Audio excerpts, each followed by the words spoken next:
Good day, I'm Steven, and you're watching Blitz News Networks.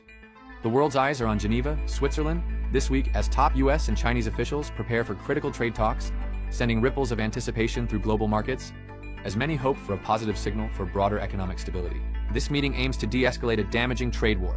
Washington imposed tariffs up to 145% on most Chinese imports, with Beijing retaliating with duties reaching 125% on American goods.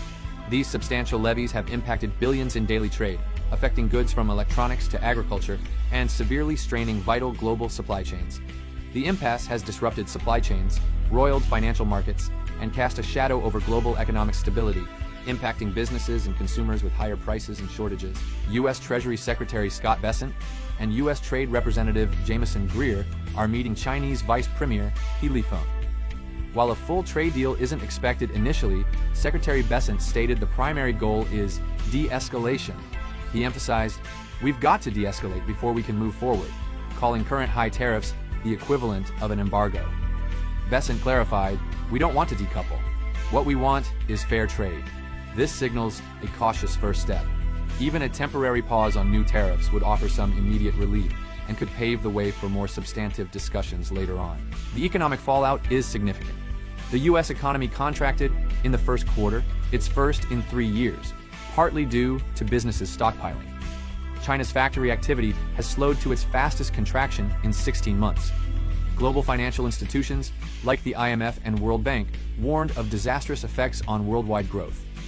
Ahead of the talks, China's central bank announced fresh monetary stimulus, including interest rate cuts and reducing bank reserve requirements to inject liquidity, a strategic move aimed at shoring up its domestic economy before these critical discussions. Beijing confirmed its participation, stating openness to dialogue based on equality, respect, and mutual benefit.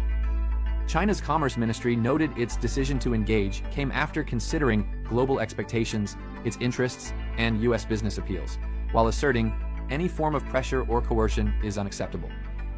Both sides, including President Trump, who suggested lowering tariffs at some point, acknowledged the standoff is unsustainable, but a comprehensive resolution will be complex, requiring sustained diplomatic engagement and a readiness for difficult concessions. These Geneva talks are a crucial initial step towards thawing a frozen trade relationship. The world watches to see if this meeting can pave the way for more substantial negotiations. What compromises might each side make to ease global economic pressures? We're following all developments. Share your thoughts in the comments and subscribe to Blitz News Networks for the latest updates. The stakes are incredibly high, with the global economy watching anxiously for the outcome of these pivotal discussions.